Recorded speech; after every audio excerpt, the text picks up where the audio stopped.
Как да проверите какво наследявате? Имоти, пари, дългове. Не винаги наследството е печалба. За да решите дали да приемете наследството или да се откажете от него, или да го приемете по опис, първо трябва да проверите какво съдържа наследствената маса. Проверката на наследството включва няколко ключови направления. Притежаваните от починалия имоти може да проверите в службата по вписвания във всички населени места, където той е притежавал собственост. За собствените на починали автомобили трябва да направите справка в КАТ, включително и за наложени върху тях запори.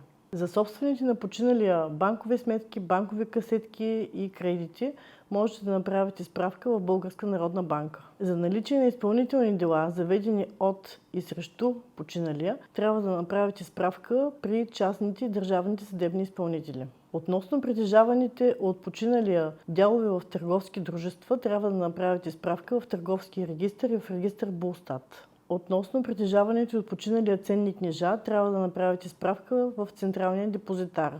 За наличието на задължения към НАП и общини, трябва да направите справка за дължими осигуровки, данъци в НАП, а за дължими местни данъци и такси във всяка една от общините, с които починалото лице има общо – собственост или друго.